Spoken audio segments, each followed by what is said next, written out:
sizni har doim kuzatib, o'sha patsientlaringizni yozardingiz-ku.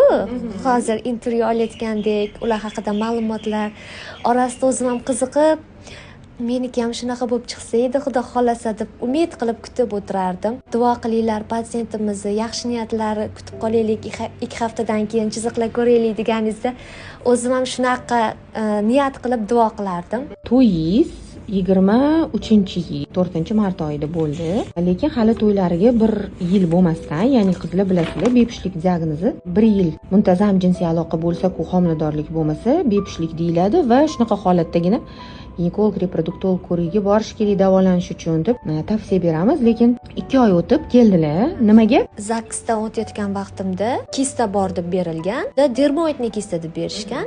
Lekin menga sizni tavsiya qilgan yaqin bo'lgan insonim o'sha orqali sizni qabulingizga yozilganman. Endometriozli kista va uni hajmi juda ham kattaligini, zudlik bilan operatsiya qilinishi kerakligini o'sha vaqtda aytgandingiz. O'zani kuzatadigan qizlar bilishadi, endometriozli kistani kamdan kam holatda, umuman boshqa kistani ham kamdan kam holatda tuxumdonga tegish kerak, olish kerak degan tavsiyani beramiz. O'ng tomonlarida 4 ta kista bor edi, 6 santimetrli, 2,5 santimetrli, 3 santimetrli, yana bitta 2,5 santimetrli kista bor edi. Operatsiya qilishni tavsiya etdik va operatsiya davomida chap tomoningizda ham endometrioz o'chog'i borligi aniqlandi va u ham olindi. Va yanvar oyida menga kelganlarida bir tomonlari multifolikularniy яичник, ya'ni folikulalari juda ham ko'p edi Shahnoza. Lekin qabulga qayta kelganlarida keskin tuxumdonlarida folikulalarning soni kamayib ketganini ko'rdik. To'g'risini aytsam, o'zim ham kapaligim uchib ketdi. Hali turmushiga 1 yil bo'lmagan qiz, folikulalarning zaxirasi shunaqa kamayib ketibdi deb to'g'risini aytsam, o'zim ham qo'rqib ketdim holatlardan. Va Shahnoz o'ylab ko'ring, rezervingiz kam, endometrioidli kistalaringizni oldik, lekin bu kasallik yana qaytalanishi mumkin.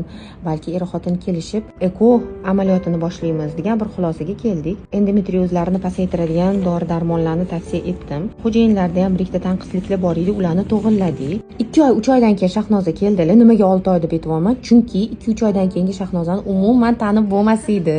Chunki kayfiyati yuqori, o'ziga qaragan, umuman hayotdan maqsadlari boshqacha.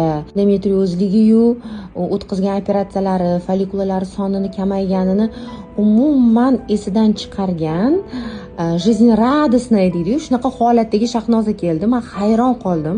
Hattoki uni kayfiyati, uni ko'rinishiga ham ta'sir qilgan edi. Juda ham xushchaqchaq, a'lo kayfiyat bilan lecheniyamni davom ettirishga keldim deb aytdilar. Shu 2 oylik, 3 oylik lecheniyadan keyin undan oldingi olgan gormonlarning ham ta'siri tugagandan keyin